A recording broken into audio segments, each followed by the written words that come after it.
right, let's hit the field. All right. Just wanted to talk, that's all. Today is Tuesday, August 27th, and the Yankees were taking on the Nationals in Game 2 of a 3-game set. Gerrit Cole was on the mound looking for win number 6 on the season. My recap and your reactions coming up next. This is Pinstripe Territory. Welcome to the New York City. Pinstripe Territory. Just when they thought I was out, they pull me back in.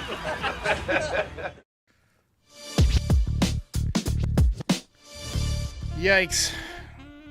That was an embarrassing one, ladies and gentlemen. That was a tough one to watch if you are a Yankees fan. Welcome back, everybody. The Yankees continue to be an exceptionally weird team. At times, they will look unbeatable, right? They'll destroy the Brewers or sweep the Phillies. And sometimes, they just look embarrassingly bad, losing by 10 runs to the White Sox, losing to the Rockies, and then tonight, losing to the Nationals and just hitting ground ball after ground ball after ground ball off of the pitcher who's literally having the worst season of any qualified pitcher this year, Patrick Corbin. We talked this morning on the voicemail show about how Patrick Corbin has been awful with the Nationals. And we got a super chat here from Jared Hood. Says, I don't know about you, Derek, but I don't have much faith in a postseason team that can't hit left-handed starters. You're not wrong. I mean, what Patrick Corbin proved tonight when he came into this game at 3-12 with a 5.73 ERA, which was the highest earned run average of any qualified starter in the major leagues, is that all you need to beat the Yankees is a left arm. He absolutely shoved ground ball after ground ball after ground ball, proving once and for all you need to beat the Yankees is a left arm. Literally any lefty will do. 6 shutout innings for Patrick Corbin. We had 4 errors by the Yankees defense tonight. 4. Is it just me, or have they been making a ton of just stupid mistakes lately? And has their defense fallen off? They seem to be playing more sloppy when they lose. When they win, it's usually Judge and Soto crushing home runs. And when that doesn't happen, you got to rely on tight baseball. And the Yankees just don't play tight baseball. Once again, playing down to their competition tonight. Joey Gallo was a problem for the Yankees tonight. Dude came into the game with a 165 average and 12 ribbies this year. And he had an RBI and a base hit. A productive out. Raising his average to 168 on the season. Another super chat here from Pickler says, DJ LeMahieu cannot continue to get at bats, let alone meaningful at bats. His defense is trash too. Anybody is better than him, just so we don't have to look at him. I don't know that his defense is typically trash, but did not have a good night tonight for sure. Yankees did threaten tonight in the 8th inning. I thought for a second that the Nats might do something rare. I thought they might intentionally walk Aaron Judge with the bases loaded. So here was the situation. It was 4-0 Nats in the top of the 8th. Got nobody out. So Judge is the tying run. Judge, who has 51 home runs. And the Nats decided to pitch to him. They could have easily walked him, taken that run, and gone after Stanton. But they decided to pitch to him. He banged into a double play, a run scored, but I thought for a second we might see history. I thought they might intentionally walk him with the bases loaded. Gerrit Cole, not good tonight. Not good at all. The strikeout pitch was there. He had 7 strikeouts in 5 innings, but just hard contact all night. Everything they touched, they were stinging. Early on in the game, he was able to wiggle out of some of those jams. But then he served up back-to-back home runs in the 4th inning. He almost gave up 2 first career home runs today. Dylan Cruz smoked one off the wall for his first big league hit. It would have been his first career home run if it had gone over the wall. And Andres Chaparro homered and we'll talk more about him. That guy's got a mean swing. I cannot believe the Yankees gave up on that kid. That kid has a legitimate big league swing. Joey Gallo almost took him downtown. There was a 95% catch probability on the fly ball to Juan Soto, and it dropped. So, against a team like the Nationals, you really just have to play solid baseball, and you got to get a solid start out of Garrett Cole. Got to swing the bat better than they did tonight. What are you going to do? That's baseball. So, on nights like tonight when the game is not much fun to talk about, and we're at a point in the season where there's 30 games left, or 29 games left basically now, I thought tonight would be a good night to take a look at some of the StatCast stuff. So we're going to review 5 players that, we want to kind of see where they're at for various reasons. And I'm going to start with Carlos Rodon. He is starting tomorrow. And you take a look at the numbers, you see the off-speed stuff is in the 91st percentile, which is interesting because when he came to the Yankees, it was all about how good his fastball was. His fastball was in like the 98th or 99th percentile. Let me get a drink of water real quick. And, he started mixing in that curveball, the cutter, and he's thrown the changeup a lot more than he has in recent years. The fastball velocity is still good, averaging 95.5 miles an hour. Still gets a lot of whiffs. Still has a high strikeout percentage. Walk percentage is above average. But he does give up his fair share of hard hit balls, and he gives them up in the air. That's why he has trouble with home runs. You see, he's in the 26th percentile of hard hit percentage and in the 6th percentile of ground ball percentage. So that's where the home runs are coming from. But he's got a chance tomorrow to pick up a career best 15th win and possibly to get his ERA back under 4. I don't think he's going to win 20 games. I saw a comment last time he pitched that, somebody said, well, he's got a shot to win 20 games. Yeah, he's got a shot, but it's a very low probability shot at this point. Austin Wells, let's take a look at Austin Wells. He has a really good fielding run value. Now, if you remember when he was in the minor leagues, there was a lot of talk about, well, he's got a good stick, but is he ever going to be able to play defense? Well, he's turned himself into a damn good defensive player. A lot of it is framing, but he's also pretty good at blocking. The caught stealing is a little bit below average. It's in the 44th percentile, and the pop time's in the 39th percentile. But, his ex-WOBA is in the 86th percentile. His expected slugging is in the 76th percentile. The sweet spot, 78th percentile, and obviously draws a ton of walks. He's got a great on-base percentage, 345. For a rookie, that's damn good. Now hitting over 250 on the season with 10 home runs. He did get into the game today, but I want to see him get more starts. And we talked about this morning on the voicemail show, the possibility of him potentially moving to first base. I think that's something the Yankees should definitely look at. Because right now, they don't have a guaranteed option at first base. DJ LeMahieu can't hit anymore. He should retire. He just is not good. You got Rizzo in rehabbing right now. He hit a home run in Double-A tonight, so he could be on the way back. We know he can hit Double-A pitching for sure. And, we got Ben Rice, who really hasn't had a ton of at-bats lately, and when he has not looked good. So there's an opening there. If this postseason you want to go with Wells at first and Trevino behind the plate, that's an option. And you can keep Rice on the roster as a potential third catcher / a pinch hitter late in the game who's got some potential pop.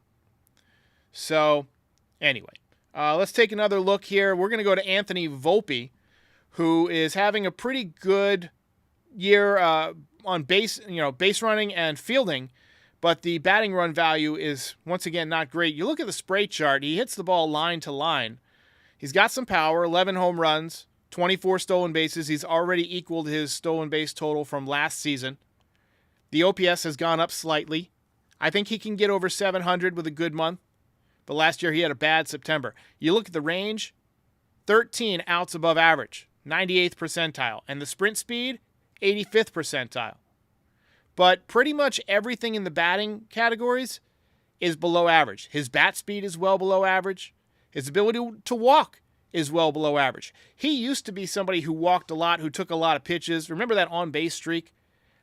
And he stopped taking as many pitches. And also, pitchers are not afraid to go after him because, as you can see, he doesn't barrel it very much.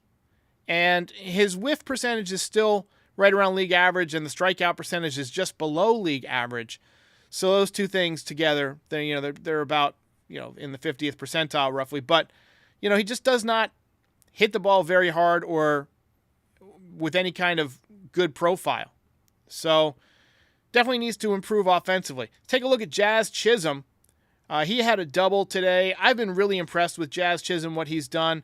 Hitting .254 now on in the season with 21 home runs, 27 stolen bases. The base running value you see in the 99th percentile. Barrel percentage is in the 74th percentile. Fielding. Now, a lot of this is going to be center field. He's also played 1 or 2 games at second base. He's played a little bit at third base. He's made some errors, but he's also made some nice plays. I think he'll come around if you keep him at third base, but I think ultimately he's probably going to be Gleyber Torres' replacement at second base next year. But the arm strength above average, the sprint speed also in the 85th percentile, so roughly the same speed as Anthony Volpe, although he looks faster than Volpe. Like, you watch them both go down the line, and Chisholm looks faster. I don't know. But StatCast says they're pretty much the same speed. And when it comes to barreling the baseball up, he's pretty solid there. And when he barrels it up, he's strong. And so he's got some power. 21 home runs is not bad. I think he's going to have 25 homers. Gleyber Torres now, we'll take a look at him. Heating up a little bit more recently, but the batting run value still in the 41st percentile, so below average. Base running value in the 9th percentile. It has caught up to the eye test. You remember when we looked at this in about May, maybe June, and he was ranked as like an above average base runner, and I had a little mini rant where I was like, what the hell is going on here? And as it turns out, StatCast has caught up because he's only in the 9th percentile now, and the fielding run value in the 20th percentile. So just well below average this season at large. So he's not going to get the contract that he expected. Still good at hitting the ball in the sweet spot and still good at not chasing. I think that's why he's been doing better out of the leadoff spot. And the walk percentage is good. But overall, just not a great season for Gleyber Torres, now at .242 with 12 home runs after tonight's game. 27 years old, going to be a free agent. You would have liked a better season from him. All right, let's take a quick word from our sponsor, and then we'll be back with the game. We're busy. You're busy. And figuring out food all the time is a hassle, especially when you're trying to eat right. Fuel up with Factor's no prep, no mess meals. Meet your wellness goals thanks to the menu of chef-created meals with options like Calorie Smart, Protein Plus, and Keto. Factor features fresh, never frozen meals, dietitian approved, and ready to eat in just 2 minutes. So no matter how busy you are, you'll always have time to enjoy nutritious, great-tasting meals. Treat yourself to restaurant-quality meals that feature premium ingredients like filet mignon, shrimp, and salmon. With 35 different meals and more than 60 add-ons to choose from every week, you'll always have new flavors to explore. Head to factormeals.com/FOUL50 and use code FOUL50 to get 50% off your first box, plus 20% off your next month. That's code FOUL50 at factormeals.com/FOUL50 to get 50% off your first box, plus 20% off your next month while your subscription is active. All right, let's go. Let's get it going. All right, as you can see, Yankees dropped this one 4-2. Just not a lot of positives in this game. Judge doubled in his first at bat. That was his 83rd extra base hit of the season. That's really impressive. I mean, over a full season, that's impressive. And we still got a month to go. But he did get stranded, as too many Yankees did tonight. I got a fly on my screen. Get out of here, you fly. Nationals jumped out in front in the second inning. Productive out from Joey Gallo, the first one of his career. Nice job from Joey Gallo. Happens about as often as Haley's Comet. He came into the game hitting 165 with 12 RBIs on the season. and he had a productive night. Another ex-Yankee, Andres Chaparro, made it 2-0 in the fourth. Fouled off the pitch before, and I literally was in the process of tweeting, Andres Chaparro has bad intentions on every swing. And just as I was hitting enter, he connected off of Garrett Cole for his first career home run. And mark my words, he is going to embarrass the Yankees that they got rid of him for practically nothing. That guy is not Hoy Park. His AAA numbers were because he can mash. Maybe he has a hole in his swing. That's possible. But he is going to mash. I promise you that. Trust me. This is 35, 36 years of baseball watching, and I'm telling you, this guy has a major league swing. This is going to go down as one of Cashman's L's on the level of trading Mike Lowell for Ed Yarnall. Watch. Next batter also went deep. That made it 3-0 Washington, and you just kind of felt like it wasn't the Yankees' night at that point. They threatened a couple of times, but Cole was done after 5 innings, 6 hits allowed, 3 earned runs, 1 walk, and 7 strikeouts. Not a good day. It stinks. Bradley White brings up a good point. Oswaldo Cabrera, who did not play tonight, has a 1.5 WAR, and DJ LeMahieu has a negative 1.5 WAR. Makes you wonder why one is starting over the other. So that's a really good comment there. Top 8, Yankees loaded the bases with nobody out, and this is what I was talking about. Aaron Judge at the plate, and if I were the opposing manager, I would have said, go to first base. 4 fingers. Go to first base. Intentional walk with the bases loaded. Bonds and Mantle are the only 2 guys I know of who got intentionally walked with the bases loaded. I think I heard that Ted Williams might have also. But Judge, I can't remember it ever happening. And if it were going to happen, it would have been on a night like tonight. That would have been the situation. I think if the Nationals were in it and they were competing for a playoff spot, it could have happened. But they just decided to go ahead and pitch to him, and he banged into a 6-4-3 double play.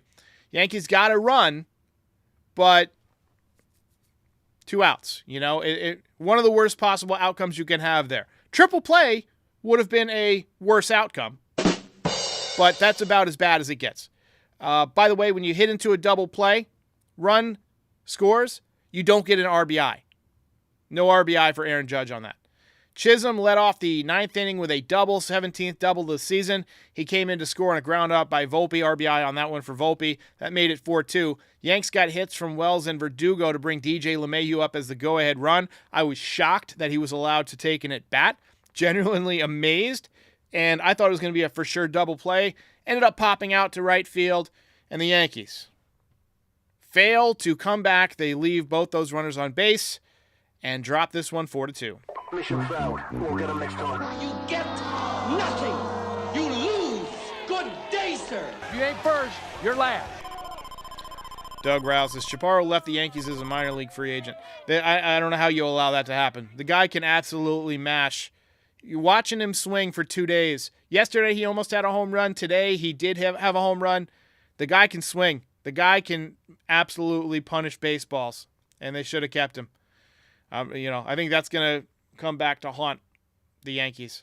So I didn't know what they had gotten, if they had gotten anything for him. I just saw that he had ended up somehow, I believe he went to the Rockies first, and now he's with the Nationals, obviously. So Ray Rard says, well, they need to win tomorrow now or else it's a failure. Yeah, you can't lose 2 out of 3 to the Nats. I'm sorry. And then we'll have to sit with it on an off day, just soak it in it for a whole Thursday. Nuh-uh. No fun. Got to win tomorrow. Michael Finnegan says, why is DJ LeMahieu still in the lineup? Beats me, Michael Finnegan. He's proven to me at this point it is not a small sample size. Why don't we pull up another StatCast of DJ LeMahieu? Because this is ugly. This is just ugly. Now, you see the fielding value still there. But everything else, still doesn't whiff that much, doesn't strike out that much, and walks above average. But, just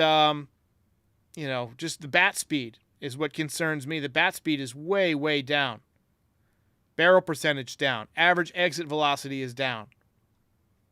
xWOBA is down. Hard hit percentage is down. Look at his strike rate. He doesn't have many hits. He's got 39 hits in 222 plate appearances. He's hitting 200. I think he's done. I think you should hang it up. All right, ladies and gentlemen, take a few more comments here and then a rapidy wrap. That ball is high. It is far. It is gone. Alex says, I think the game was this bad because Derek gave Nestor the belt yesterday. Are we still on that? Is it my fault? Okay, I'll take the blame. I thought Nestor did great yesterday. But anyway, CM says you don't need to look at StatCast to know that DJ sucks. I hardly agree. Rough. Rayward says, out of the playoff opponents, which team has the most left-handers? That's a good question. I got to dig through. I'm not familiar with everybody's rotation and who's healthy and who's not, but I'll look into that and I'll get back to you. The Virginian says DJ has no value offensively. Couldn't agree more. He's just, right now he is clearly circling the drain as a professional hitter. Not looking good. We got a super chat here from Michael Rubio says, honestly, family, I knew we were going to lose this game, but we had a special October coming. I hope we have a special October coming. That would be nice. Appreciate it. All right, ladies and gentlemen, we're going to call it a night. Yankees get back after it tomorrow. We got Carlos Rodon on the mound as the Yankees try and take 2 out of 3. Reminder to like and subscribe. Follow on all your favorite podcast platforms, all that good stuff. Yannick Regis says, bring up the Martian. And I agree. We need to get him up here. And you know, we've got September 1st right around the corner where the rosters will expand, as I accidentally expanded my camera a little bit too much. I'll fix that real quick and lock it so it can't move. But yeah, we've got rosters expanding in just a few days. So it'll be interesting to see if he gets up and if he gets playing time. All right, ladies and gentlemen, I'll see you next time. Ball game over. If you enjoyed this video, please drop a like and give us a subscribe. It helps other Yankees fans find the channel. We're also on all your favorite podcast platforms and social media. Join the community, have some fun. We're here after every game. This is Pinstripe Territory.